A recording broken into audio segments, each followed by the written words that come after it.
Alrighty then, it's time for a Jungle Malzahar game, and this game is already off to a bad start. What's it going? Because I'm against another goddamn Shaco. Jesus Christ. It's like when you motivate yourself to play something new, when you motivate yourself to be happy, it's sort of like waking up in the morning and feeling so refreshed, so energized. Oh man, this day's gonna be great. And then the toast gets burned, you're late to school or work, your girlfriend or wife break up with you, and it's the same thing as if fighting against a Shaco. It's just like instantly your day just goes to shit. Whatever. Either way, I've been wanting to play Malzahar badly, but he always keeps getting banned.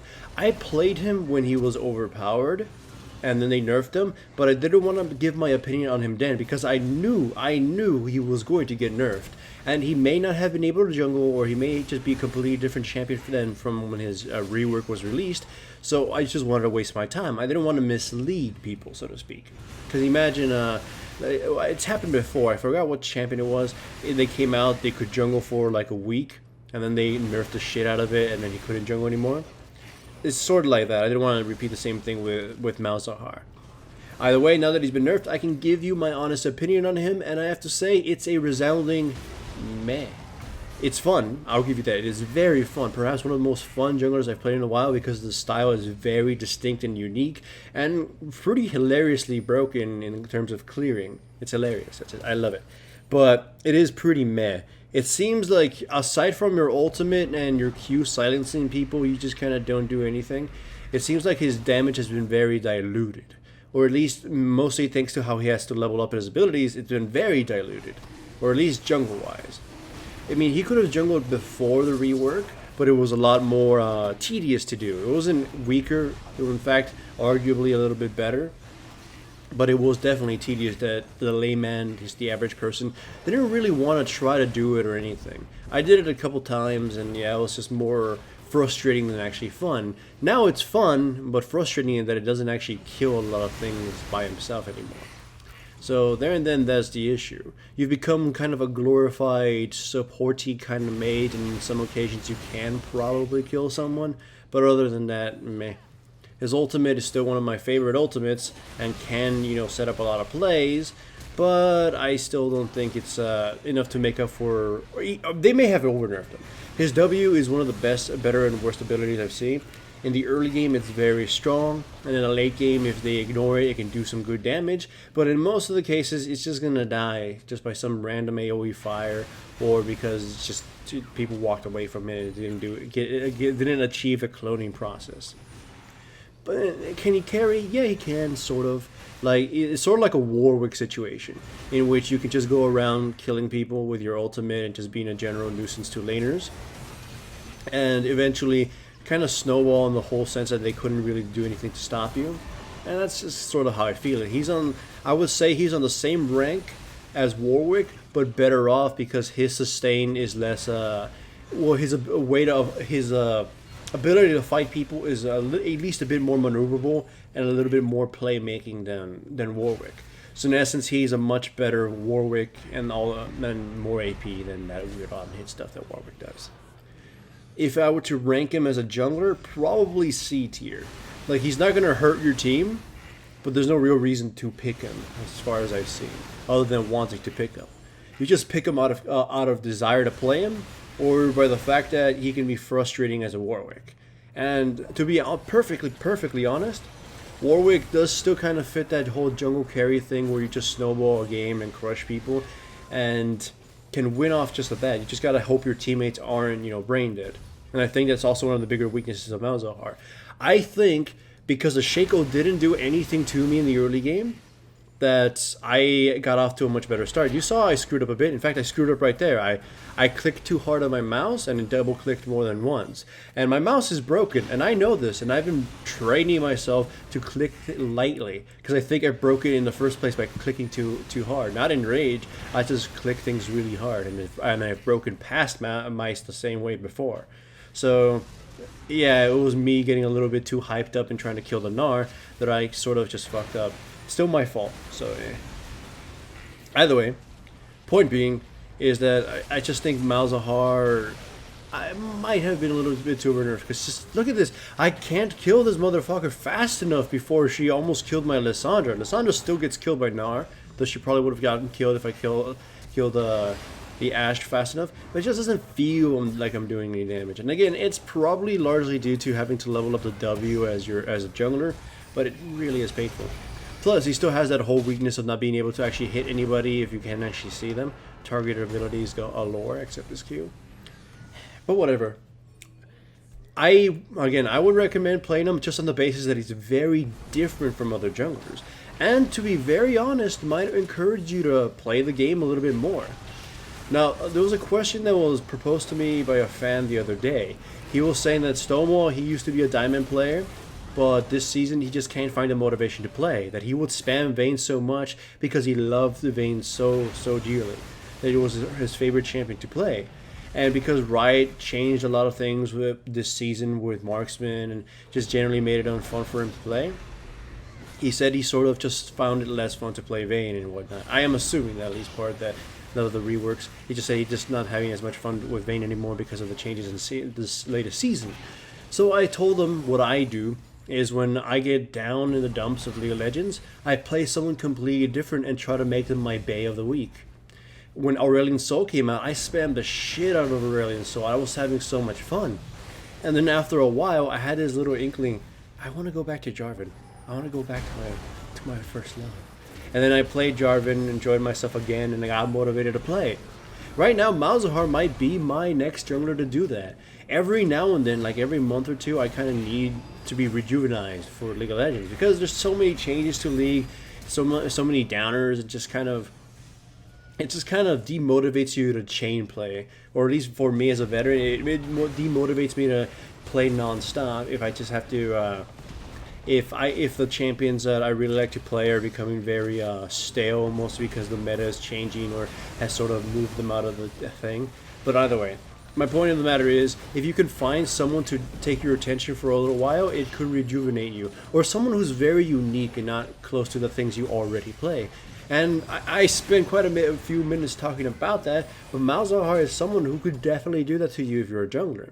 He's so unique. He's ridiculously fun to play. He was very fun to play before he got nerfed too, but I didn't want to talk about it during that time because I didn't want to be disingenuous, that he would only be fun if he was super overpowered. Even as nerfed, he's very fun. I just love that, and I don't know if they did, but his Q just seems a lot less, I don't know, stupid to try to land. Like before, it seemed very, like the graphics for it made it very confusing to hit, made it very difficult for me. But now the new one, I can clip people a lot easier and just cast it a lot more intelligently. So I just like all the little tiny changes they did to Malzahar too. Plus his visual update is actually pretty nice. Even though it took away a lot of details from his embroidery and whatnot. Sorry, taking a deep breath here. Either way, this game, as you can see, is ridiculously long so far. Both teams are rather evenly matched. Although my team has more kills, their team is so far showcasing that the reason they've been losing is mostly because they were disorganized.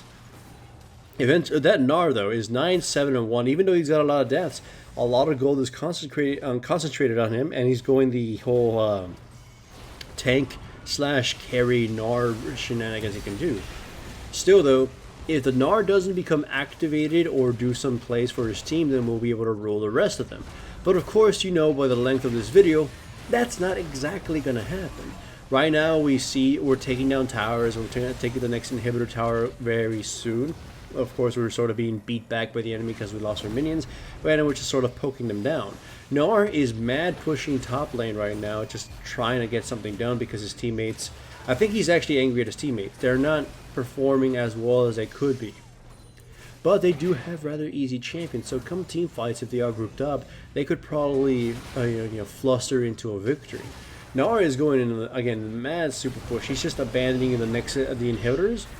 But there's him here during this little split, probably couldn't do very much. We'd see him and then probably just walk away. So he's chancing on taking down the inhibitor towers, or trying to get there as quickly as possible. So as he takes the next tower and goes to the inhibitor tower, I managed to get to him and sort of beat him back. Unfortunately, I don't have any real damage, and Varus shows up to try to help me, but he does a very silly thing and face checks the Gnar, and Gnar just kind of beats him to death before eventually dying. Sadness, right? Either way, we've gained control of most of the map, even though we don't have that many wards, because we were able to take the inhibitors. I'm still pretty much afraid of any team fight, because anyone who catches me, an Ashe, a Shaco, or an Annie, will pretty much blow me up. Thankfully, they're, again, still not organized. If they were organized, I would fear they'd be able to beat us, but again, they're just sort of, they have their thumbs up their asses. We catch a few of them off guard, we go at them, I really can't do jack shit except, you know, spread space aids. Gnar jumps over, but he just kind of walks away after a while. We engage on the Annie, somehow she managed to survive that, but not survive the Lyssandra's explosion, and then we almost have a total wipe on the Gnar, again, limped away and survived. Now here's the sad kicker. Lyssandra's off by herself getting killed by Shaco, slowly being killed by Shaco, and I can't actually finish him off. He's going to manage to escape. We go for the mad push against the Nexus turrets, and we manage to actually get both of them because we have a huge mini wave.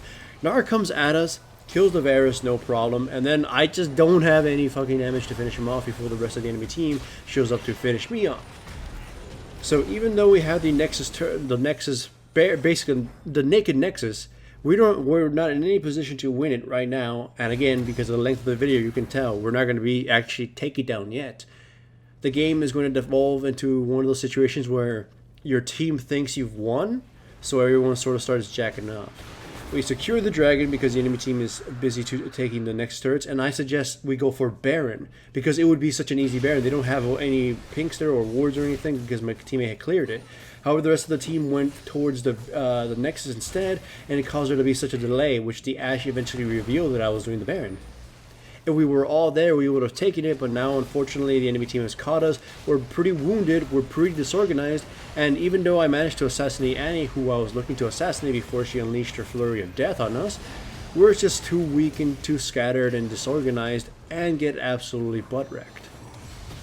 The Cho'Gath is the one who survives with basically full health because he was just in the sidelines, kind of trying to pick off someone else. So he gets to survive, and the enemy team goes for Baron. Fortunately, though also unfortunately, Cho'Gath managed to kill the Gnar and then walk up to the Baron and then kited like a bitch. That's just some sad shit to see for a Cho'Gath. Oh, Cho'Gath's such the kind of a champion. However, as a result, they're not able to get the Baron. Unfortunately, my teammate had the idea that he could probably backdoor the Nexus, but that wasn't going to happen, so he ends up dying too. In one swift motion, because of the huge disorganization of my team getting a little cocky and not actually, you know, communicating like we were, we lost all the advantage we accumulated throughout the whole game. Technically, still, we can make a mad push and take down a Nexus, but that is very risky. Their Gnar is massive, and he requires a lot of our attention. Plus, the Nami built Mikhail's Crucible, which is making my life a living hell trying to do anything to them. And they're also building cleanses, or whatever that Superman cape cleanse thing is, in order to deal with my ultimate, so I'm even more useless. My only hope right now is to stop the Annie before she dumps her bear on my team and wipes them out. So I've basically become a glorified support. Reactionary, so to speak. And I think this is where the part where Malzahar gets the most tedious. If you're on sort of equal grounds to your opponent, then there's not really much you can do, or at least jungle-wise because of your build, and it feels like you don't do any damage whatsoever, at least quickly enough. Gnar goes in, but he doesn't really get a good ultimate at all. However, the Lysandra got bloodied up, and that's actually pretty important because now the Annie is just going to swoop in from this side, instantly murder the shit out of her, and then kill the Varus. Well, the Varus gets away. Then the Shaco kills him, and then the Shaco kills me alongside the Gnar. Or I tried to kill the Shaco too, and then the rest of my team gets slowly just slowed down and murdered. And eventually, they also do catch up to the Vel'Koz, and they ace my team. With this victory, they end up snatching the Baron, and they're going to go for the Elder Dragon that will be spawning soon. So they're going to be super immensely beefed up, and there's nothing we can really do about it. Again, This is large. We got really cocky and disorganized, and some of my teammates wanted to risk the victory and take the Baron for the sure win. So, sorry, minor burp, minor burp because I swallowed air. We go for the engage. I just don't do enough damage. I get absolutely obliterated, and my team is split up. So the Gnar dances circles around them and kills them, or at least kills one of them right now, Lissandra. And I think the Vel'Koz ends up getting killed as well. Oh no, he survives. So, yeah, dire straits. 3 more of us die, and we take no advantage from that at all. Bad juju. Bad juju. So, right now, my only hope is that we're able to lure one of them out, preferably the Ashe, and kill her. If Ashe dies, they might not have enough damage to do anything. So, the issue with that, though, is that she's got an hourglass, well, not an hourglass, the cleansing thingy, and the Nami has Mikhail's crucible and is usually just, hugging her ass in order to make sure she doesn't die. They've got that whole little synergistic bottleneck going on, and it's become very difficult. Nora makes a chase for me, but it doesn't matter at all. I just sort of walk away, and Cho'Gath saves me with his rupture. The enemy's pushing down bottom lane, and here's where I do something that I just, what the hell was I thinking? I go up to them, and I just try to use my ultimate on the Ashe, and like, I clearly knew she had that cleanse thing, and I ulted her anyways, next to her teammates as well. So that was me going full fucking stupid. At least the Cho'Gath eats the Ashe and is able to at least halt the push in some way, but they're still super goddamn strong, and my team can't beat the rest of them off. Yeah, that sounded wrong. So we're gonna lose our inhibitors, and I'm going to be pushed back, and again losing more members by basically before we can all sort of respawn. So it's a bad situation. Plus they're going with more pushy items, so they're gonna just certainly put salt in the wound right now. The Baron is almost going to respawn, and there is no doubt they're going to try to contest it. So I'm going to be hovering around that area trying to see if I can nab it. Unfortunately, very soon the Vel'Koz is going to get caught by the Shaco, and it's going to put us in a 4v5. Or at least as you'll see. Next following scenes are actually very intentional around the Baron fight. Just watch how I move around the people who chase me. I'm going to be sandwiched in between the enemy team, but they will be sandwiched in between my team. You see, the Vel'Koz gets killed by the Shaco, and then I spot the enemy Nami, and I give a little bit of a chase. But the enemy team sandwiches me in between them. So I'm going to feign left to force the Nami to burn her Q. Just feign left and move back. Then feign right and move back left so she uses her ultimate. I thought I was going to eat the Ashe arrow, but she also just kind of shot it and crossed it with the Nami ultimate. And I managed to survive. And the Cho'Gath obliterated 2 of them for basically free. Gnar gets a little too cocky, he jumps over, but I still have my ultimate, so I ult him in place, and my teammates just destroy him as he stands. And then he gets finished off, CC down, murdered, and the Shaco is off bottom lane trying to salvage the situation that just happened and win the game by a desperate push. And we are trying to finish it with a desperate push as well. We go straight for the Nexus and take it, and it's done. We pull that victory straight out of our asses. I can't even believe it. Hooray for us, though. Remember to like the video and subscribe to the channel if you haven't yet. I have a few sponsors that are helping me maintain this channel, such as Crunchyroll, Pro Build Systems, and Loot Crate. I have links to these services in the description below. Using them and using my codes directly supports my channel. I've also made a Patreon now, and if you wish to support me through that medium, then I welcome it.